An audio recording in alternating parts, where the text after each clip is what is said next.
ಇನ್ನು ಮರ್ಡರ್ ಗ್ಯಾಂಗ್ನ ಮೂವರ ಜಾಮೀನು ಭವಿಷ್ಯ ಇವತ್ತು ನಿರ್ಧಾರ ಆಗುತ್ತೆ. ಮಧ್ಯಾಹ್ನ ಜಾಮೀನು ಅರ್ಜಿಯ ವಿಚಾರಣೆ ಸಿಟಿ ಸಿವಿಲ್ ಕೋರ್ಟ್ನಲ್ಲಿ ಬರ್ತಾ ಇದೆ. ಯಾರ್ಯಾರು ಅರ್ಜಿ ಹಾಕ್ಕೊಂಡಿರೋದು? ಪವಿತ್ರ ಗೌಡ, ವಿನಯ್ ಮತ್ತು ಅನುಕುಮಾರ್. ಇವರ ಜಾಮೀನು ಅರ್ಜಿ ವಿಚಾರಣೆ ಇವತ್ತಾಗುತ್ತೆ. ಮೂವರಿಗೂ ಜಾಮೀನು ಸಿಗುತ್ತಾ? ಇನ್ನಷ್ಟು ದಿನ ಜೈಲೇ ಫಿಕ್ಸ್ ಆಗುತ್ತಾ? ಚಾರ್ಜ್ ಶೀಟ್ ಸಲ್ಲಿಕೆಗೂ ಮುನ್ನ ಇವರು ಜಾಮೀನಿಗೆ ಅರ್ಜಿ ಹಾಕ್ಕೊಂಡಿದ್ದಾರೆ.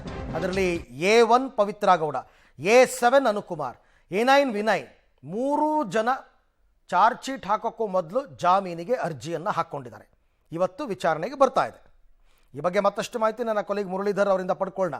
ಮುರಳಿ, ಇವತ್ತು ಕೋರ್ಟು ಅರ್ಜಿಯ ವಿಚಾರಣೆಯನ್ನು ಕೈಗೆತ್ಕೊಳ್ಳುತ್ತೆ. ಸೊ ಇವತ್ತೇ ಏನಾದರೂ ನಿರ್ಧಾರ ಪ್ರಕಟ ಮಾಡಬಹುದಾ, ಅಥವಾ SPP ಅವ್ರಿಗೇನಾದರೂ ಆಕ್ಷೇಪಣೆ ಸಲ್ಲಿಸೋದಕ್ಕೆ ಅವಕಾಶ ಕೊಡಬಹುದಾ? ಏನಾಗಬಹುದು ಅಂತ? ಅರವಿಂದ್, ಏನಂದ್ರೆ ಅನುಕುಮಾರ್ ವಿಚಾರಕ್ಕೆ ಸಂಬಂಧಪಟ್ಟಂತೆ ಈಗಾಗಲೇ ಕೋರ್ಟ್ ಒಂದು ಸೂಚನೆಯನ್ನು ಕೊಟ್ಟಿರುವಂಥದ್ದು, ಇವತ್ತು ಆಕ್ಷೇಪಣೆಯನ್ನು ಸಲ್ಲಿಕೆಯನ್ನ ಮಾಡಬೇಕು ಅಂತೇಳಿ.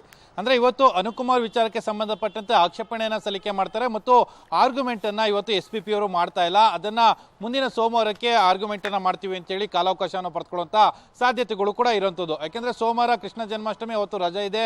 ಮುಂದಿನ ಮಂಗಳವಾರಕ್ಕೆ ಅರ್ಜಿ ವಿಚಾರಣೆ ಹೋಗುವಂತ ಸಾಧ್ಯತೆಗಳಿರ್ತವೆ. ಆದ್ರೆ ಅನುಕುಮಾರ್ ಪರವಾದ ವಕೀಲರು ಇವತ್ತು ವಾದವನ್ನ ಮಂಡನೆಯನ್ನ ಮಾಡುವಂತ ಸಾಧ್ಯತೆಗಳಿದಾವೆ. ವಾದವನ್ನ ಮಂಡನೆ ಮಾಡ್ತಾರೆ. ಇನ್ನು ಪವಿತ್ರ ಗೌಡ ವಿಚಾರಕ್ಕೆ ಸಂಬಂಧಪಟ್ಟಂತೆ ಮತ್ತೊಂದಷ್ಟು ಕಾಲಾವಕಾಶವನ್ನು ಕೇಳುವಂತ ಸಾಧ್ಯತೆಗಳು. ಆದ್ರೆ ಇವತ್ತು ಯಾವುದೇ ರೀತಿಯ ಪ್ರೊಸೀಡಿಂಗ್ಸ್ ಆಗಲಿ ಅಥವಾ ಯಾವುದೇ ರೀತಿಯ ಆದೇಶವಾಗಲಿ ಯಾವುದು ಕೂಡ ನಡೆಯಲ್ಲ. ಕೇವಲ ಆಕ್ಷೇಪಣೆ ಸಲ್ಲಿಕೆ ಮಾಡ್ತಾರೆ ಮತ್ತು ಆರೋಪಿಗಳ ಪರ ವಕೀಲರೇನಿರ್ತಾರೆ ಅವರು ವಾದವನ್ನ ಮಂಡನೆ ಮಾಡುವಂತ ಸಾಧ್ಯತೆಗಳು. ಮತ್ತು ಇವತ್ತು ಯಾವುದೇ ರೀತಿಯ ಡೆವಲಪ್ಮೆಂಟ್ಗಳು ಇಲ್ಲ ಅನ್ನೋದ್ರ ಬಗ್ಗೆ ಸ್ಪಷ್ಟವಾಗಿ ಗೊತ್ತಾಗ್ತಾ ಇರುತ್ತದೆ. ಆಕ್ಷೇಪಣೆಯನ್ನ ಸಲ್ಲಿಕೆ ಮಾಡಿ ಮುಂದಿನ ವಾರಕ್ಕೆ ಏನು SPP ಅವರು ವಾದವನ್ನ ಮಂಡನೆ ಮಾಡ್ತಾರೆ.